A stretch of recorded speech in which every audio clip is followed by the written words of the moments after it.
আসসালামু আলাইকুম। আমি এখন বানাবো দারুণ মজার একটা সবজি। এটা সাউথ ইন্ডিয়ান একটা ডিশ, নাম হচ্ছে কুটু। খুব সহজে তৈরি করা যায়, কিন্তু খাইতে যে কি মজা একবার বানাইয়েই বুঝবেন। অসাধারণ স্বাদ। তো আসেন দেখি শুরু করা যাক। আমি এখানে আধা কাপ অড়হর ডাল নিয়ে নিছি। এই অড়হর ডালটাকে আমি ভালো মতো 2-3 বার ধুয়ে পানি দিয়ে ভিজায় রাখবো। অনেকেই চিন্তা করতে পারেন অড়হর ডাল কোথায় পেলাম। আমি এটা গুলশান 1 নম্বর ডিসি মার্কেট থেকে কিনছি। অনেক বড় বড় বাজারের মুদি দোকানগুলোর মধ্যে অড়হর ডাল পাবেন। আগে গ্রামগঞ্জ সব জায়গায় পাওয়া যেত, এখন একটু কম পাওয়া যায়, তারপরও খুঁজলেই পেয়ে যাবেন। এটাকে বাইরে ইন্ডিয়াতে তুর ডাল বলে। আমি এখানে বেশ কিছু পানি ফুটাই নিছি, মানে যতদূর আমার প্রয়োজন ডাল আর সবজি হইতে। এখন আমি ডালগুলোকে ঘন্টাখানেক ভিজায় রেখে ভালো মতো ধুয়ে নিছি। এখন এর মধ্যে দিয়ে আমি এটাকে সিদ্ধ করে নিব, আধা সিদ্ধ করে নেব, কিংবা 60%-এর মতো সিদ্ধ করে নেব। ফুটন্ত পানিতে দিলে, গরম পানিতে দিলে ডালটা জলদি সিদ্ধ হয়, সেই জন্য আমি গরম পানিতে দিলাম আর কি। চুলে একটা কড়াইয়ে অল্প একটু তেল গরম করে আমি এখানে 1/3 কাপ নারকেল পোড়ানো, এই আধা চা চামচ আস্ত গোলমরিচ, 1.5 টেবিল চামচের মতো মাসকলাই ডাল, আর 5টা মরিচ, এইগুলাকে হালকা একটু ভেজে নিব। খুব কম আছে, আমি আঁচটা একদম কমায় দিই। চুলার খুব কম আছে, এটাকে একটু ভেজে নিতে হবে। এই মিনিট 3-এর মতো ভাজলাম। এখন চুলাটা বন্ধ করে দিয়ে আমি একটু ভাজা ভাজা হচ্ছে, বাদামি হচ্ছে, সুন্দর একটা ফ্লেভারও বের হয়। এখন আমি এইগুলাকে গুঁড়া করে নিব, বেটে কিংবা মিক্সারে, ব্লেন্ডারে, যেভাবে হোক এটাকে আমার ফাইন গুঁড়া করে নিতে হবে। ডালটা প্রায় আমার 80%-এর মতো সিদ্ধ হয়ে গেছে। এখন আমি উপরে এই ফেনাটুকু উঠায় ফেলি, যতটুকু পারি উঠায় ফেললাম, পুরোটা না উঠলে অসুবিধা নাই। এখন আমি এখানে সবজি রাখছি। দেখেন, আমি এখানে নিচ্ছি হচ্ছে মিষ্টি কুমড়া, গাজর, আলু একটা, 2টা পটল, কিছু বরবটি, আর আমি ব্যবহার করব ঢেঁড়স। সবগুলা খুব বেশি না, অল্প অল্প করে, কারণ সবগুলা অল্প দিলেই কিন্তু একসাথে অনেক হয়ে যাবে। তো 2টা, মানে এই অনুযায়ী একটা, সবগুলা প্রায় সমান পরিমাণই আছে। তো এইগুলো আমি এর মধ্যে দিয়ে দিব। ঢেঁড়সটা আমি পরে দিব, পরে আমি একটু ভেজে দিব, সেই জন্য এর মধ্যে দিলাম না। এখন এইগুলা দিয়ে এটার সাথে একটু সিদ্ধ করে নিব। একদম পুরাপুরি সিদ্ধ না, মানে অন্ততপক্ষে 80% সবজিগুলো সিদ্ধ হয়ে যায়। আর একই সাথে আমি এখানে স্বাদ মতো লবণ দিয়ে দিব, সবজিগুলোর মধ্যে যাতে লবণটা ভালো মতো ঢুকে যেতে পারে, সিদ্ধ হওয়ার ফাঁকে ফাঁকে আর কি।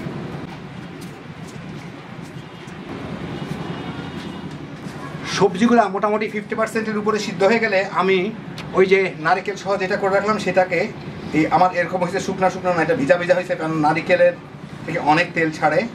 এগুলো আমি এটার মধ্যে দিয়ে দিব। বেটে রাখলাম যে মরিচ টরিচ সব সহ, ওইটা দিয়ে দিব এর মধ্যে। দিয়ে এটাকে আরও 3-4 মিনিট জাল দিব। এর ফাঁকে সবজিটা আরও কিছুটা সিদ্ধ হয়ে যাবে। 6-7 মিনিট জাল দিলাম, সবজিগুলো সিদ্ধ হয়ে গেছে। এখন আমি এটাকে পাশের চুলা নিয়ে আমি বাগারটা রেডি করব। এখন আমি চুলা একটা কড়াই দিয়ে, যে কড়াইয়ের মধ্যে আমি নারকেল ভাজছিলাম ওইটাই দিছি, ওর মধ্যে 1 টেবিল চামচ তেল দিচ্ছি, দিয়ে এর মধ্যে 1 চা চামচ সাদা কালো সরিষা দিব, 2-3টা শুকনা মরিচ, সামান্য একটু হিং দিব। এটাকে হিং এই যেরকম একটা জিনিসের মধ্যে আসে পাওয়া যায়, থাকলে দিবেন, না থাকলে না দিলেও হয়।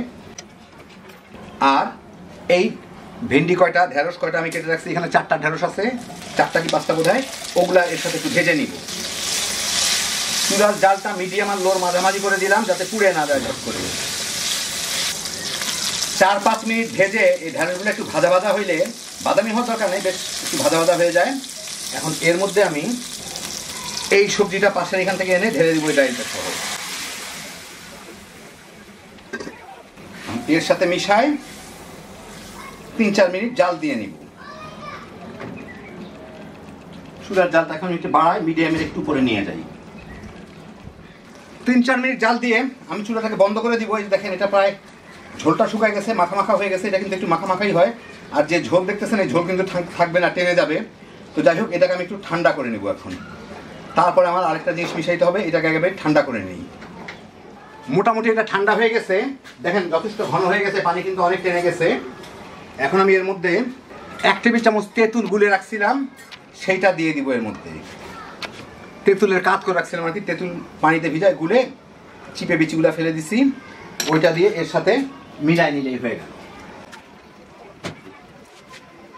তেঁতুল দেওয়ার পর কিন্তু কোনো জাল টাল দেওয়ার দরকার নাই, তেঁতুল দিয়ে মিশাই নিলে বাস হয়ে গেল আমার সাউথ ইন্ডিয়ান সবজি কুটু। এখন আপনাদের একটু আমি এটাকে সুন্দর করে পরিবেশন করে একটু দেখাই। এই দেখেন হয়ে গেল আমার দারুণ মজার সাউথ ইন্ডিয়ান ডিশ কুটু। কী যে মজা এটা খাইতে, যারা একবার বানাবেন তারা অবশ্যই এরপরেও বারবার বানানোর চেষ্টা করবেন। এর মধ্যে আমি যা মশলা দিলাম তার মধ্যে হয়তো হিংটা আপনারা সবার কাছে নাই, ওইটা বাদ দিয়ে বানায়েন, তেমন কোনো পার্থক্য হয় না। খুব সহজে তৈরি, হ্যাপি জোশের একটা আইটেম। ভাত রুটি পরোটার সাথে বাচ্চা বড় মিলে তামা তামা করে খেয়ে ফেলাইতে পারবেন। আর আমি এখানে অড়হর ডাল ব্যবহার করলাম, ওটা যদি না থাকে না পান আপনাদের পছন্দ মতো যে কোনো ডাল ব্যবহার করে দেখেন। আল্লাহ আপনাদের সবাইকে ভালো রাখুন, সুস্থ রাখুন, নিরাপদে রাখুন। ইনশাল্লাহ বেঁচে থাকলে আবার দেখা হবে। আল্লাহ হাফেজ।